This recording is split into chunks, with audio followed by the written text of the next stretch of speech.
As many of you know who are following the Israeli-Palestinian issue on even a most cursory basis, you're probably very aware that recently we passed a very significant deadline.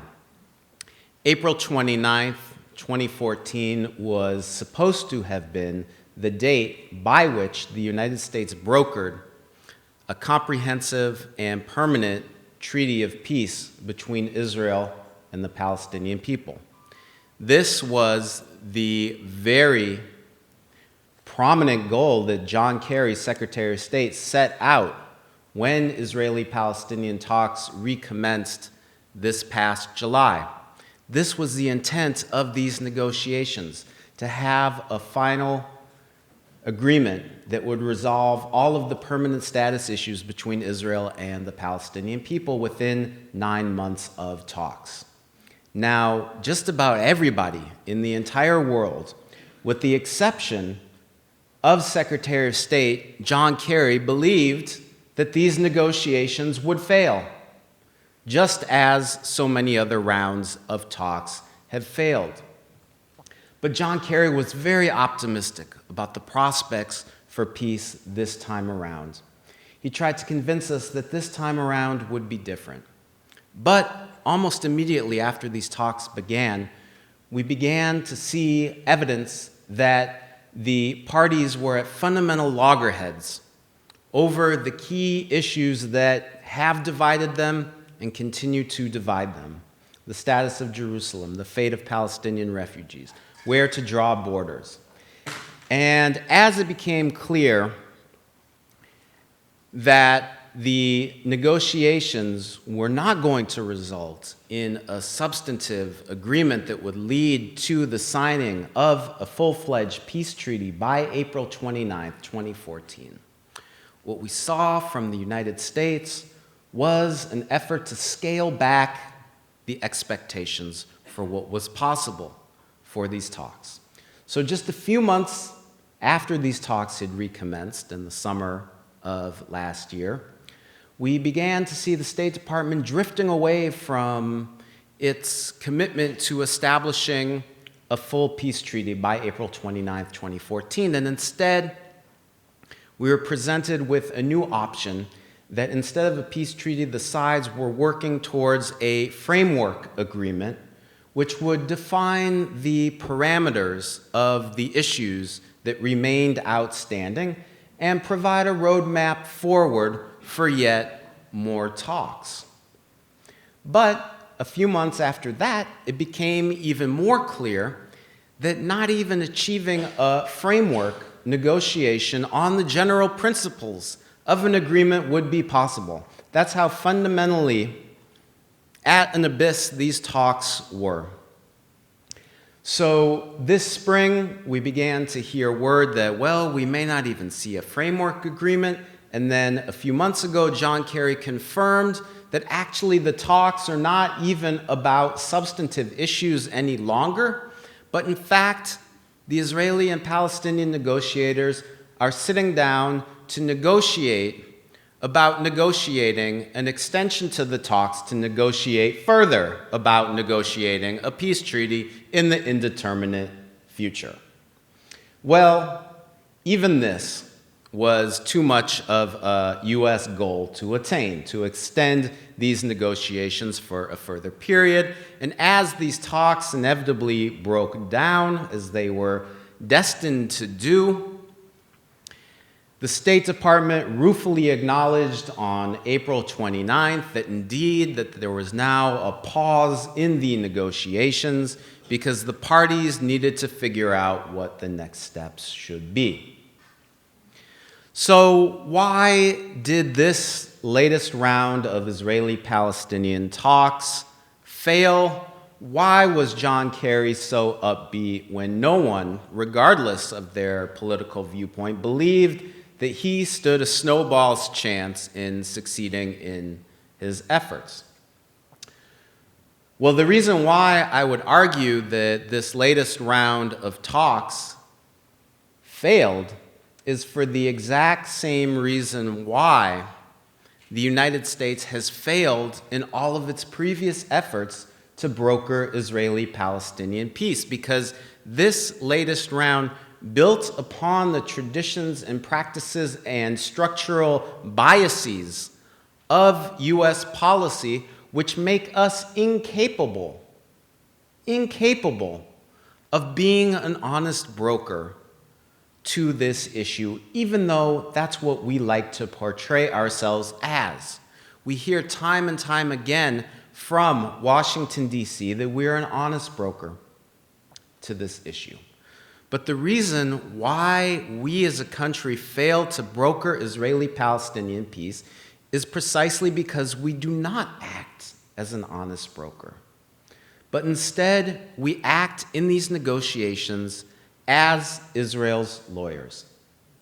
Now, some of you might think that this is a harsh judgment, but it's not mine. These words, Israel's lawyers, were coined by a fellow by the name of Aaron David Miller. Who is Aaron David Miller? He was one of the senior U.S. peace process team members during the entirety of the Clinton years and during parts of the George W. Bush years as well. And this is what he admitted 2 years after leaving government service in an op-ed that he wrote in the Washington Post. He said that the reason that these negotiations have failed is because we have acted as Israel's attorneys.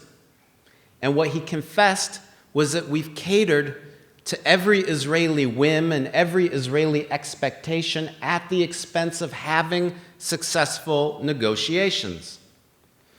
And he furthermore said something which I really fundamentally agree with, which is that if, and I think this is a huge if the United States is going to play a role in resolving the Israeli-Palestinian issue, then we can have one client only. And that client is not Israel. That client is the requirement of a just and lasting peace. So, in my book, which is entitled Shattered Hopes, Obama's Failure to Broker Israeli-Palestinian Peace, a lot of people have been asking me, why am I picking on President Obama? Isn't it true that every single U.S. president since Harry S. Truman recognized the State of Israel in 1948, Democrat, Republican alike, have tried their hand at resolving this issue, and all of them have been unsuccessful? Yes, this is absolutely true, that all have tried and all have been unsuccessful. So in this regard, no, President Obama does not deserve any extra blame for not being able to do what his predecessors were not able to do either. But as I make clear in the book, this is a case study on why the United States is structurally incapable at the current time of brokering an Israeli-Palestinian peace, because we act as Israel's lawyers and not as an honest broker. And the reason why I thought that it was so necessary to document this is because of the fact that our policy is so wrong, is so destructive, is so morally repugnant, that we need a real-time reevaluation of our policies. We can't wait 30 years for the archives to open, to dissect President Obama's policies, because in 30 years it might be too late. If we want to act for a true, just, and lasting Israeli-Palestinian peace, we need to assess where things stand now and how we can quickly and fundamentally change the dynamics of the situation before it's too late. Now, these shattered hopes of the title of this book were not mine. My hopes for Obama in being able to broker Israeli-Palestinian peace were not shattered. I didn't believe that he was going to be able to do it. I wanted him to do it, but I wasn't convinced that he was going to be able to do it. But these were his hopes.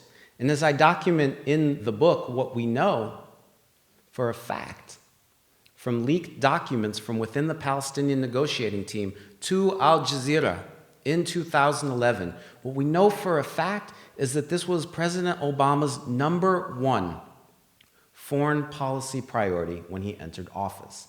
This is what General James Jones, his head of national security, told Mahmoud Abbas when the Palestinian negotiating team first came to Washington, D.C. in May of 2009, that it was his #1 issue.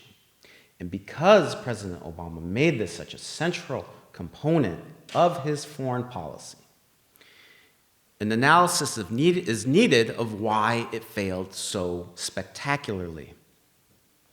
Now, far from excoriating President Obama, placing 100% blame on him, in my book, what I do is to give credit to President Obama where I believe that credit is due to him on this issue.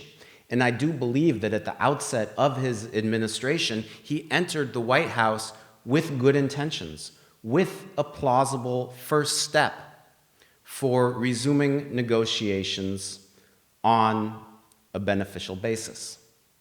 I believe that he came in with good intentions, and I believe that he should be given the benefit of the doubt about his intentions to broker a just and lasting peace. Because as I document in the book, no U.S. president had come to this office with a more nuanced understanding of this issue than Barack Obama. And no president came to the White House with more empathy for the Palestinian people than did Barack Obama. When he was a state senator in Illinois, he had a large constituency of Palestinian Americans, and it was a normal thing for him to go and attend community functions, listen to the stories of the community, of their dispossession and their suffering under Israel's rule. And not only did he know this story very well, but he was also very sympathetic to it from what he told Palestinian activists in Chicago, which is quoted in the book. And this sympathy that he had for the Palestinian people did not disappear when he entered the White House. This would be too easy of a story to tell if that were the case. No. But instead, when he went to Cairo in June of 2009 to deliver what I think was by far and away his best foreign policy speech, he said that it is undeniable that the Palestinian people have suffered in the pursuit of a homeland. He talked about the fact that Palestinian refugees languish today in refugee camps, unable to lead the lives of peace and security that they deserved. And he talked about the daily indignities and humiliations and human rights abuses that Palestinians face living under Israel's brutal military occupation. No president had said anything remotely close to this while in office before. So he deserves credit for raising the level of rhetorical empathy for the plight of the Palestinian people. And he also deserves credit for breaking with this really obscene U.S. tradition of appointing pro-Israel ideologues to be the point people for the U.S. peace process team. This was the standard MO throughout the Clinton years, throughout the George W. Bush years, of appointing people from clear pro-Israel ideological backgrounds to be the point people on this so-called peace process. And Obama said no. If we're going to have a credible peace process, then we have to have a credible broker. And instead of appointing someone from a pro-Israel ideological background to this position, Obama, on his second day in office, appointed George Mitchell as his special envoy for Middle East peace. Not only was George Mitchell the former Senate Majority Leader, but George Mitchell was also the person who, on behalf of President Bill Clinton, brokered successfully a resolution to more than 6 centuries of fighting in Northern Ireland in the 1998 Good Friday Agreement, resulting in a power sharing and transition to equality between Catholics and Protestants in Northern Ireland. And not only did he have this serious conflict resolution experience, But George Mitchell is actually half Arab American. And Hillary Clinton, who was Barack Obama's Secretary of State in his first term, would often joke about how George Mitchell has resolved half of his family's issues because his other half is Irish American, and now he's working on the other half of his family problems. So he appointed someone who truly could have been an honest broker to this very high-profile position. Now, the third thing that Obama deserves credit for is insisting that Israel frees its colonization of Palestinian land in order to enable credible negotiations to take place. This was a vast change from what we saw during the Clinton years, during the Bush years, when with a wink and a nod, the U.S. would make noises about wanting to halt Israel's colonization of Palestinian land, wink, wink, nudge, nudge. And during the so-called Oslo peace process since 1993, we saw nearly a tripling of the number of Israelis who are living on stolen Palestinian land in the West Bank and East Jerusalem, from 250,000 to 650,000 today, according to the Israeli Prime Minister. But Obama insisted that Israel had to stop. So what went wrong? Why, if Obama had all of these factors going for him, did he not make any progress during his first term? And why is the policy today in Obama's second term actually worse than it was in the first term? The reasons for this are several, and I'll give you a few examples. Number one, and I believe that most of the failure of this policy can be derived down to this point, is that like other U.S. presidents, Obama caved into pressure that he got from the Israel lobby for the positions that he took.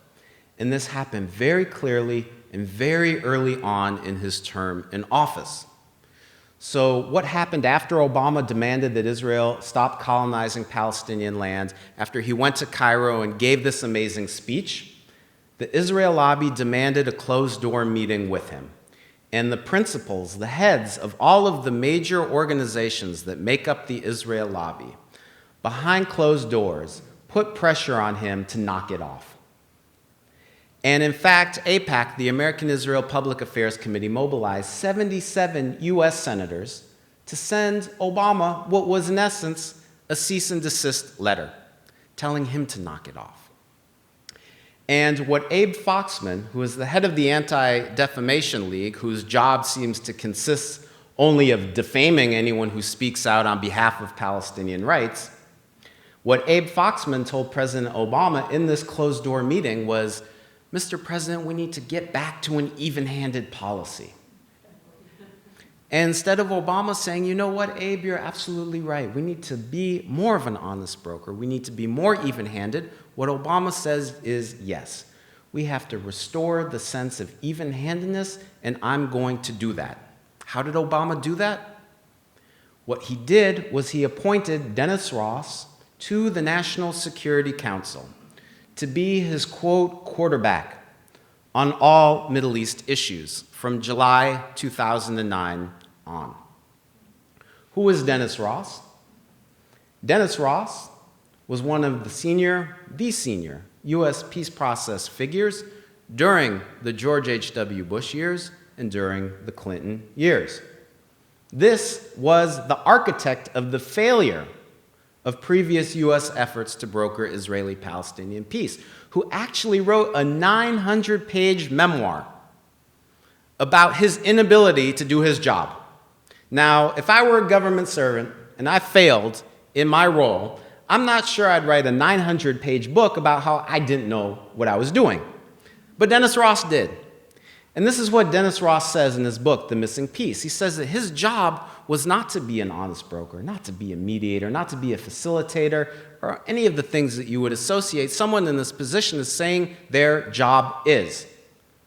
Dennis Ross said that his job was to be a, quote, seller, a seller. And he said that his M.O., this is what he said, his M.O. was to take Israeli ideas or ideas that Israel could live with and work them over to make them more attractive to the Palestinians and to get the Palestinians to scale back their expectations. This is the person who Obama appointed at the behest of the Israel lobby to oversee his policy toward the Middle East and undercut George Mitchell, who resigned in frustration 2 years later. Now, this is not the only reason why this policy failed in Obama's first term. It also failed because Obama continued the traditions of his predecessors in terms of providing Israel with military aid and diplomatic protection at the UN. These are two hugely important factors in understanding why this policy does not ever succeed. Under President Obama, the levels of military aid, military coordination between the United States and Israel reached unprecedented levels. Under Obama, military aid to Israel went from $2.5 billion a year up to $3.1 billion a year. George W. Bush in 2007 signed an agreement with Israel to provide it at taxpayer expense with $30 billion of weapons. President Obama, when he went to Jerusalem last March, said that he wanted to extend U.S. military aid to Israel. Mind you, this was at the same time that we faced sequestration in this country. Across-the-board budget cuts to every single domestic social spending program that is of relevance and immense benefit to hundreds of millions of our fellow citizens. Across-the-board budget cuts. But Obama said he wanted to extend military aid to Israel well beyond the time when this Bush-era deal expires. And he leaked it to the press that he wants to cut a deal to give Israel $40 billion in additional weapons all the way until 2028. This, if it comes about, sadly will be Obama's legacy on this issue and not peace. Because it is inconceivable that the United States can broker a just and lasting peace while we are providing Israel with the weaponry that it is using to continue its oppression of the Palestinian people. This simply is illogical. And under international law, when you have provided a party to a conflict, and check me on this, that's probably the only time I'm going to use the word conflict in this discussion tonight. When you provide a party to a conflict with weapons, you have violated the laws of neutrality. You have declared that you are on the side of the party that you are arming. We are Israel's ally under international law in its oppression of the Palestinian people. And we see how U.S. military aid sustains and fuels Israel's human rights abuses of the Palestinian people. Just last week, on the 66th anniversary commemoration of the Nakba, or catastrophe in English, which refers to the massive campaign of ethnic cleansing that Israel undertook in 1948. On the 66th anniversary, Israel shot in cold blood 2 Palestinian children who were nonviolently protesting their ethnic cleansing. And we saw how Israeli bullets and Israeli guns shot and killed Nadim Nawara, age 17, with a bullet to the chest. And we saw how another bullet killed Mohammed Odeh, age 16, who was shot in the back. All of this was caught on closed-circuit television, and you can see for yourselves how they were killed in cold blood. Now, we don't know yet whether U.S. weapons were used in this particular incident, but even if the bullets and even if the gun didn't come from the United States, much of Israel's military occupation, its infrastructure of military occupation, would simply not be feasible without the weapons that we provide to Israel. We gave Israel in the decade of the 2000s more than 660 million weapons and pieces of ammunition. 660 million. It's on our website, weaponstoisrael.org. We see how when the Tent of Nations, which is a farm that lies between 4 or 5 different Israeli settlements in or just outside of Bethlehem, we see how when Israeli bulldozers are brought in to uproot 1,500 fruit-bearing trees, as they did 2 or 3 days ago. We see how in incidents like these, it is our bulldozers, Caterpillar bulldozers, that are paid for by the US taxpayer and given as a gift to the Israeli army are misused to commit these gross injustices against the Palestinian people. This is how complicit we are in Israel's oppression of the Palestinian people, and this is what Barack Obama deepened by continuing to promise never-ending streams of this weaponry to Israel. $8.5 million in weapons every single day, 365 days of the year go from the US taxpayer to Israel. And it was not only the deepening of this military aid that ensured that no progress would be made toward Israeli-Palestinian peace, but it was also the fact that Obama boosted the amount of diplomatic protection that we provide Israel at the UN. The very same time that Obama was winning his Nobel Peace Prize in the fall of 2009, for what exactly? I don't know. But at the very same time that he was winning this Nobel Peace Prize, we know, thanks to Chelsea Manning and WikiLeaks, exactly how the United States and Israel were conspiring behind the scenes to kill the Goldstone Report. The Goldstone Report was a UN-commissioned report into Israel's horrific and barbaric attack on the Gaza Strip in December of 2008 and January of 2009. An attack which murdered more than 1,400 Palestinians, the vast majority of whom were civilians, over the course of just 3 weeks. And this Goldstone Report, which, by the way, was authored by Judge Richard Goldstone, a South African Jew, who is no hater of Israel by any stretch of the imagination. Richard Goldstone is a self-proclaimed Zionist who sits on the board of the Hebrew University of Jerusalem. This is not an Israel hater. And what Richard Goldstone and his team of investigators found in 575 pages of truly heartrending detail was that, yes, Israel had committed war crimes in its attack on the Gaza Strip, like its attack on the home of the Asamuni family in Gaza City, where Israeli soldiers went in and herded more than 100 extended family members into one house, and then bombarded it with artillery, killing dozens of family members. And for 48 hours, Israel refused to let an ambulance into the Asamuni home to take care of the injured and to evacuate the dead. When they were finally let in, what they found was a truly horrific scene of Palestinian babies trying to nurse from their dead mothers. These were some of the war crimes that were documented in the Goldstone Report. And at the same time that Obama was winning his Nobel Peace Prize, here he was working hand in glove with Israel to kill this report and make sure that it was not held accountable for its actions. Now, some people believed that this policy would be a bit better in President Obama's second term. I believe that actually it would be even worse than this. More on that in just a minute. But I mentioned before that I was only going to use the word conflict once, and now I've used it twice. And even though I use the term Israeli-Palestinian conflict in the book, it's not a good one. It's not a good one.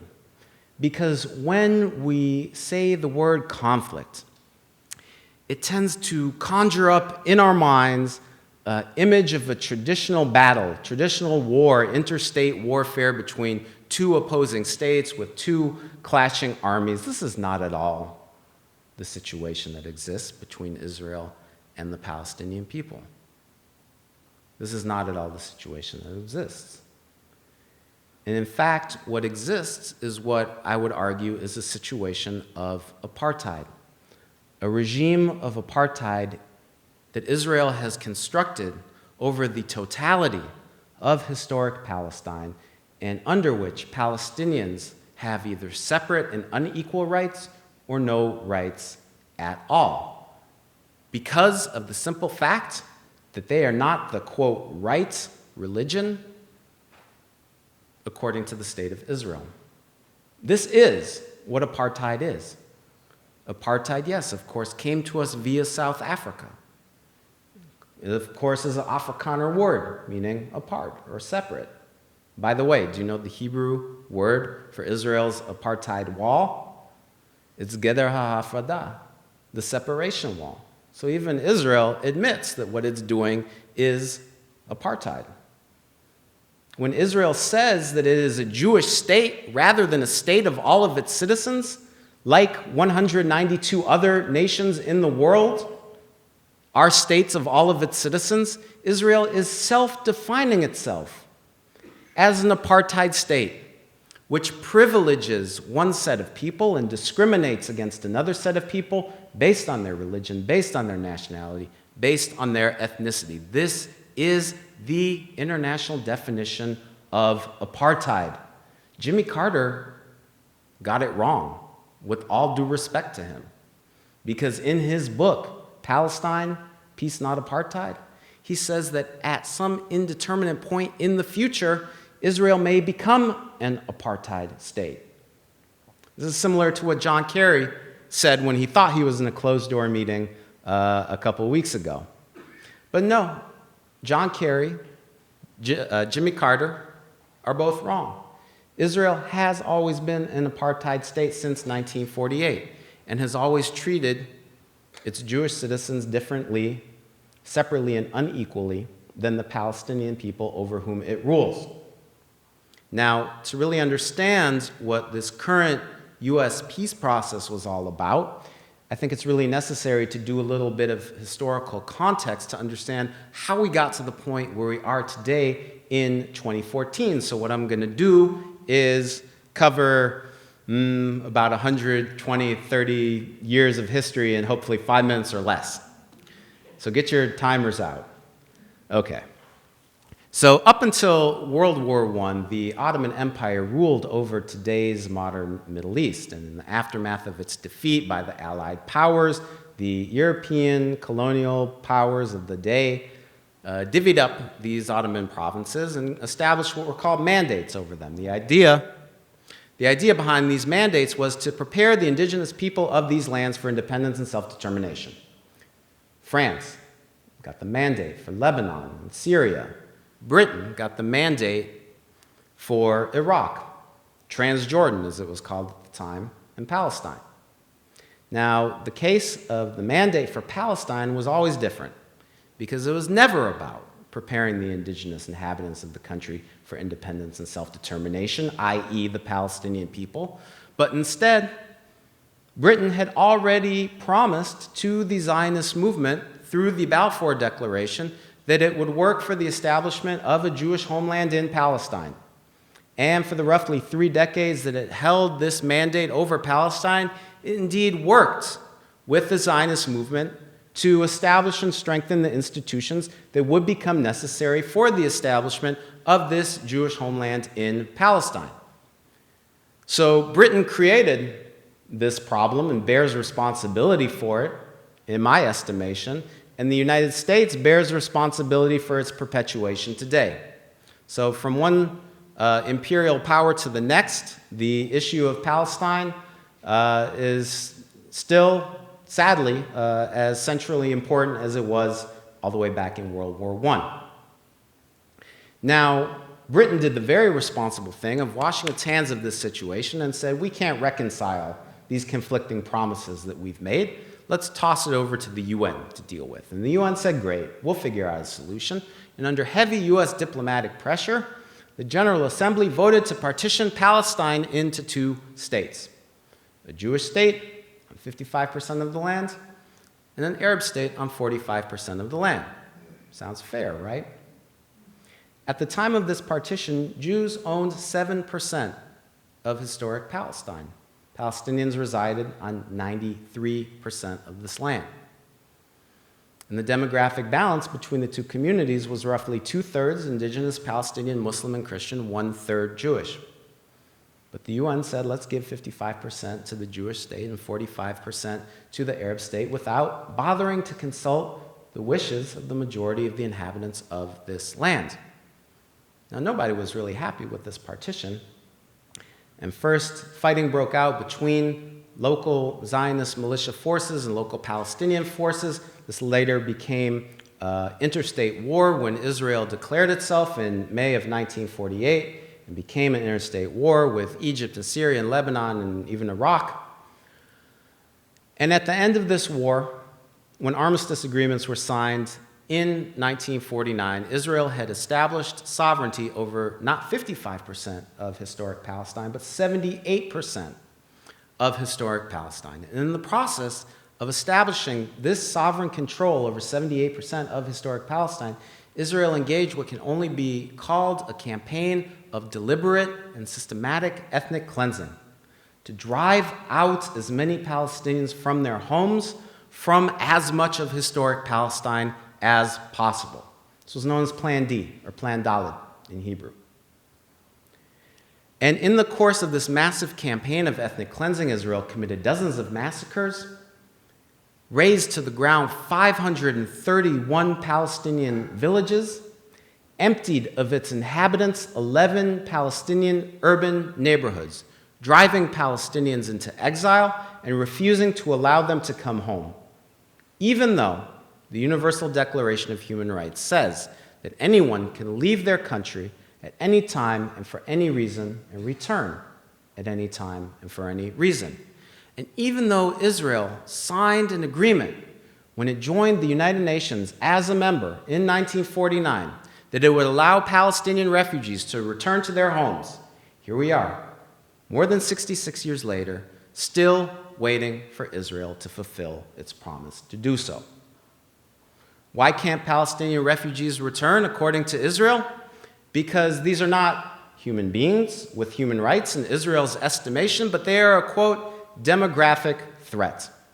Because Israel argues that it has a so-called right to continue to artificially maintain a Jewish majority in that country. The only reason why Israel today is a country that has a majority of its citizens who are Jewish is for one simple reason only. Because of this massive ethnic cleansing campaign of 1948, 90% of indigenous Palestinians who lived in what became Israel were driven from their homes and not allowed to return. This is why Israel has a Jewish majority today. By what right does Israel have to deny these refugees their right of return? And by what right does it have to say that we are enabled to continue to profit from this act of ethnic cleansing into the indeterminate future? But if you're a Jewish person from Austin, you can pack up your bags, you can move to Israel tomorrow under Israel's law of return and enjoy all the rights and privileges of being an Israeli citizen. Clear discrimination between different sets of people based on their religion and ethnicity or nationality. Now, not all Palestinians were ethnically cleansed from their homes in 1948. And in fact, today, 20% of Israel's citizens, or more, are Palestinian. Israel always has been, even after this act of ethnic cleansing, a binational state. But Palestinians face systematic, societal, and legal discrimination that makes them, at best second-class citizens, at worst, more accurately, unwanted guests in their own homeland. There are more than 50 Israeli laws which discriminate against Palestinian citizens of Israel and privilege Israeli Jewish citizens. So let me give you just one example. Israel is the only country in the world that doesn't control its own use of land. What do I mean? Instead of Israel, the government, making decisions about public land use, this is subcontracted out to the Jewish National Fund, which is a private charitable organization, which says in its mandate that the land of Israel is not for the benefit of its citizens, but for the benefit of the Jewish people, whether they live in Israel or not. So if you're a Palestinian and you can trace your family's roots in Nazareth back to the time of Jesus, can you rent land from the state? No, because the state considers you to be of the wrong religion. So what's happening in cities like Nazareth, where Israel does not issue building permits to Palestinian citizens of Israel, much like they don't issue them to Palestinians under occupation in the West Bank and East Jerusalem? Well, they're forced to go elsewhere to expand.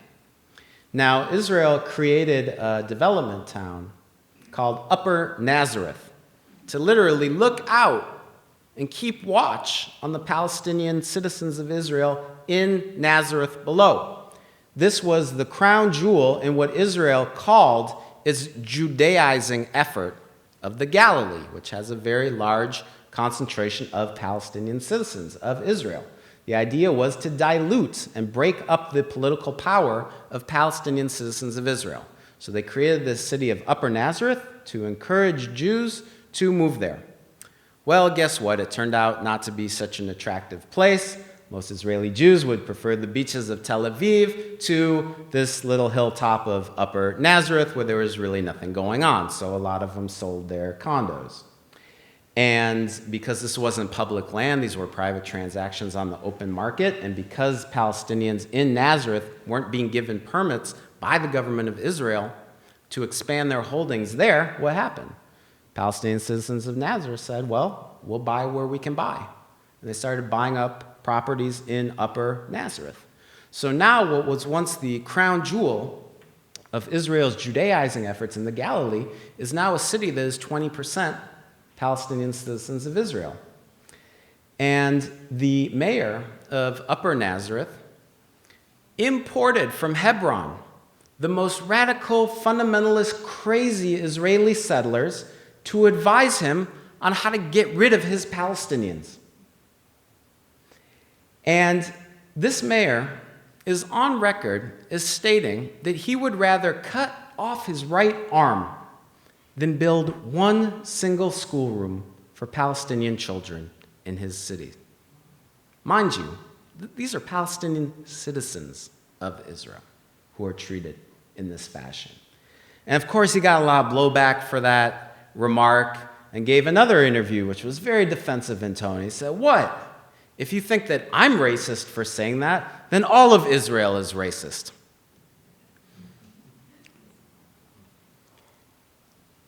This was the situation that obtained up until 1967, when Israel occupied the remaining 22% of historic Palestine, what we today call the West Bank, East Jerusalem, Gaza Strip. Since 1967, Palestinians have been under belligerent military occupation, denied all of their fundamental political rights. The very first military order that Israel promulgated upon occupying these territories was Military Order Number 101. Military Order Number 101 makes the following things, quote, illegal for Palestinians to do under Israeli military occupation. It's illegal for Palestinians to wave a flag. It's illegal for Palestinians to write in the Palestinian media articles which are critical of Israel. It's illegal for Palestinians to join a political party. They are all banned under Israeli military law, even the ones that Israel negotiates with at the table. And get this, it's illegal for Palestinians to gather in groups of 10 or more for any political purpose whatsoever. So what we're doing here tonight would be illegal. Under Israeli military occupation, troops could come in, arrest us, haul us off to jail, hold us under what's known as administrative detention, which is Israel's version of Guantanamo Bay, holding people without charge or trial indefinitely. This is what Palestinian political prisoners are on hunger strike today about, because they're being held in these conditions of administrative detention, denied their right to trial, not even being held with charge, including, by the way, elected members of the Palestinian parliament. Now, of course, none of these draconian restrictions face Israeli Jewish colonizers who come to live on this expropriated Palestinian land. The reverse is true. The Israeli government provides them with incentives to come and live on this stolen Palestinian land. So again, clear discrimination between different sets of people, different sets of laws, based on ethnicity, nationality, religion. This, again, is the definition of apartheid. And the fundamental problem of the U.S. peace process, and if you take one thing away from this talk here this evening, this is what I hope it would be. The reason why the U.S. peace process has failed and will continue to fail is because it is not about ending Israel's apartheid policies toward the Palestinians, but the reverse. This is about entrenching and deepening and reifying Israel's apartheid policies toward the Palestinian people.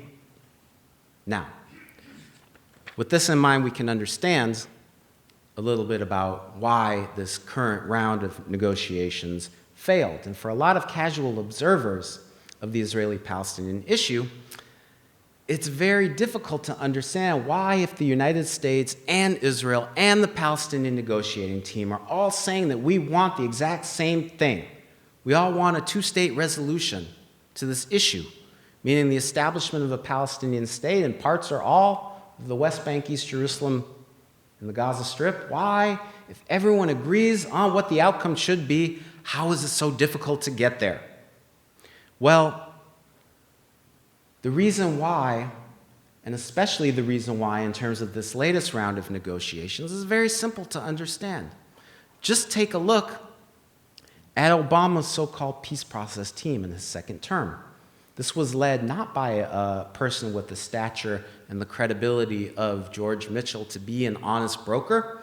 Instead, it was headed by Martin Indyk, who is a pro-Israel ideologue, who worked as an analyst for the American Israel Public Affairs Committee, and then went on to found and be the first executive director of the Washington Institute for Near East Policy, which is AIPAC's spin-off think tank in Washington, D.C.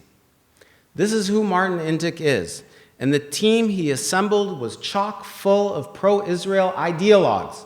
John Kerry said that Indyk enjoys the trust of both sides. Really. To me, this is like Einstein's definition of insanity, of doing the same thing over and over again and expecting that somehow you're going to get a different result. I envision Obama and Kerry sitting around a table trying to hammer a square peg into a round hole. It doesn't fit. It doesn't fit. Yet here we are repeating the same absurdities over and over again. And rather than even pretend to care about halting Israel's illegal colonization of Palestinian land this time around, the Obama administration in the second term colluded with Israel in this process. What am I talking about? Just 2 weeks after the negotiations recommenced in August of 2013, Israel announced the expansion of the settlement, and a reporter asked John Kerry, are you expecting that Israel is going to continue to announce this settlement expansion while these talks are taking place? And Kerry said, yes, we understand that there are projects like these in the pipeline, and we are not going to be surprised by these announcements.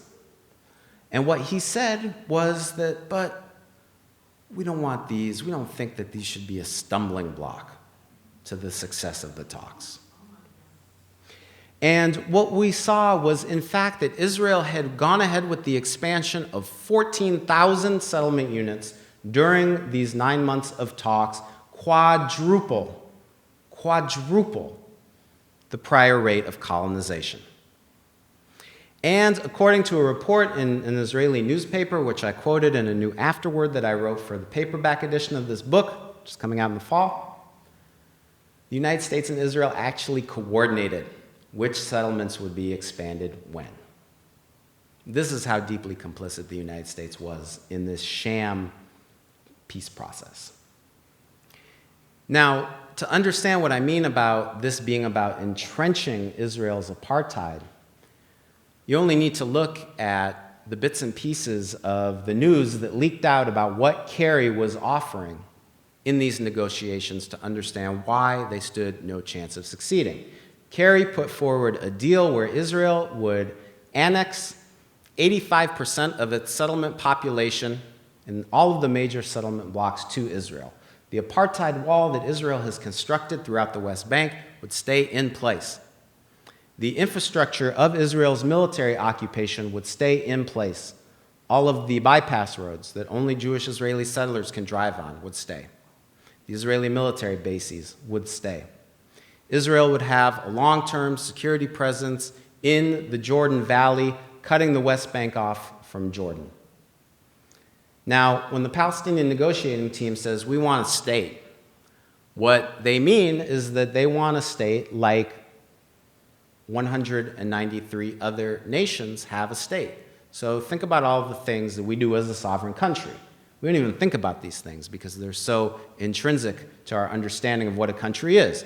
We control our borders, we control our airspace, we control our territorial waters, we control our natural resources, we have the ability to raise an army, an independent foreign policy, we enter into treaties as we see fit, all of these things. This is what we think about constituting what a modern state means. None of these sovereignties would apply to this Palestinian entity, which was put on the table by Kerry. Palestinians would not have control over their borders. They would not have control over their airspace. They would not have control over their territorial waters in the Gaza Strip, most likely because there's rich natural gas deposits off the coast of Gaza, and Israel wants to retain control and exploit those resources. Palestinians wouldn't even have control over their own electromagnetic field under this deal.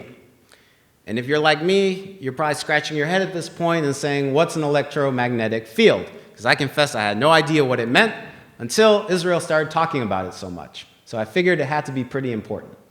So I looked it up. It turns out it refers to things like cell phones and radio transmissions and so forth. Palestinians will not even control their own cell phone signals under the agreement that Kerry was putting forward. In addition, Palestine would have no right to raise an army, would have no right to an independent foreign policy, would have no right to join international bodies and sign international conventions without Israel's permission. What the United States and Israel were proposing was that the West Bank, which, by the way, would have been completely cut off from Jerusalem, what the United States and Israel were proposing was that the West Bank be turned into a second permanent version of what the Gaza Strip is today, which is an entity completely besieged and blockaded from without by Israel, under Israel's complete domination. And this is a so-called state. Isn't any wonder why the Palestinians didn't accept this deal, which in many respects was worse off than what was offered to them by Ehud Barak in 2000 at Camp David. It was worse off. Now, not only did these talks fail because the United States tried to impose this non-sovereign entity on the Palestinian people, but it also failed because the United States backed Israel's proposition that it should be recognized by the Palestinians as a Jewish state. What is this demand all about? And why is it coming up now when the PLO recognized the existence of the State of Israel in 1993, when this whole peace process began? The demand behind this conviction that Palestinians should recognize Israel as a Jewish state is a demand that Palestinians accede to their own discrimination within Israel. It was a demand that Palestinians acknowledge and agree with the discriminatory practices that face Palestinian citizens of Israel. And more than this, it was a demand by Israel for Palestinians to sign away the Palestinian refugees' right of return, which can't, in any case, be done by a collective, because refugee rights belong to individuals, not nations. So this was a non-starter as a demand designed to frustrate and dismantle the talks and lay the blame on the Palestinians for their failure yet again.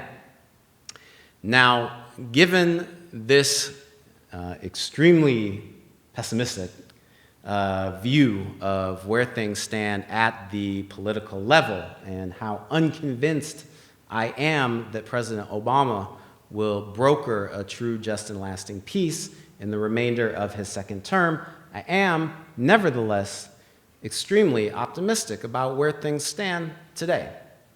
And you may think I need my head checked after what I just said. But here's why I'm optimistic, and I'll give you two examples of why I am, and I'll end there. Number one, I'm optimistic because we're clearly today at a paradigm shift in terms of thinking and understanding about how to resolve this issue equitably and fairly for all people. It's clear that the days of trying to hammer the square peg into the round hole are coming to an end. Even people like Martin Indyk, Obama's special envoy in his second term, who I mentioned before, comes from this pro-Israel ideological vantage point. He actually went back to the Washington Institute for Near East Policy, this pro-Israel think tank that he founded just a few days ago, to give a post-mortem about this latest round. And what he said is that Israel is creating an irreversible binational reality. Even Martin Indyk understands. Even John Kerry understands that Israel may one day become an apartheid state. Even Barack Obama understands that there's nothing he can do to protect Israel from the international fallout that is going to face as a result of the failure of these talks. That's what he told Bloomberg News back in March. And even John Kerry understands, as he testified before Congress last year, that there's a 1 to 2 year window for a two-state resolution to the Israeli-Palestinian issue, and that window has now been shut. So rather than rue the failure of this two-decade effort to try to hammer the square peg into the round hole, let's celebrate the fact that this era has come to a close so that we can finally get on with some fresh and creative thinking and new paradigms about how to resolve this issue fairly. The second reason why I'm optimistic is because over the last few years, we've seen the tremendous growth of the Palestinian civil society-led campaign for boycott, divestment, and sanctions against Israel. This is a game changer. This is a game changer. And it's very self-consciously modeled on the anti-apartheid movement strategy of boycott, divestment, and sanctions, which brought the isolation and, yes, the delegitimization of South African apartheid. Because let's not forget that the international community defined apartheid as a crime against humanity in 1974. And crimes against humanity should be delegitimized. And I want to be very, very clear in my comments here. I believe that Israel has to pay a price for its oppression of the Palestinian people. Because if Israel does not pay a price, that it has no incentive and actually benefits from continuing the status quo. Israel literally profits from its ongoing dispossession of the Palestinian people, whether we're talking about expropriating natural resources from the Dead Sea and turning them into cosmetics by Ahava, which are found in Nordstrom and Bed Bath & Beyond in this country, or whether we're talking about exploiting Gaza's natural gas fields, Israel profits from its oppression of the Palestinian people. So if it doesn't pay a price, there's no incentive for it to change its policies. Now, what kind of a price am I talking about? Let me also be very clear here. I'm not talking about Israel paying the price that Iraqi civilians paid in the 1990s because we didn't like their government, which they never voted for anyway. I'm not talking about imposing the types of genocidal sanctions that we imposed against the people of Iraq. You all may remember that very infamous 60 Minutes interview with Secretary of State Madeleine Albright, who was asked, Would it be worth it to depose Saddam Hussein if 500,000 Iraqi children die as a result of US sanctions? And she said, yes, it would be worth it. I'm not talking about those kind of sanctions that deny people access to water and food and health, no. I'm talking about sanctions that end US weapons to Israel as demanded by Amnesty International. I'm talking about cultural and academic boycotts that isolate and delegitimize Israel's apartheid practices. And the Palestinian civil society-led BDS movement is having such impressive victories. We hear so often from the Israel lobby that, oh, this BDS campaign is inconsequential, it doesn't matter, it's just symbolic, it doesn't mean anything. Why then are they spending millions of dollars to combat these BDS campaigns? Why are they so fearful of students taking a vote, urging their university to divest from corporations that are profiteering from Israel's oppression of the Palestinian people? Because they understand too, that the scales are falling off of people's eyes, that Israel's apartheid policies toward the Palestinians simply can no longer be hidden. And what's so inspiring and exciting about this BDS movement is that it is uniting people from all countries, all religions, all races, all ethnicities in this common cause to undermine and isolate and delegitimize and end Israel's apartheid policies toward the Palestinian people. Because it won't be until these apartheid policies are ended that Israelis and Palestinians can come together and negotiate a true, just, and lasting peace. Thank you very much. Thank you.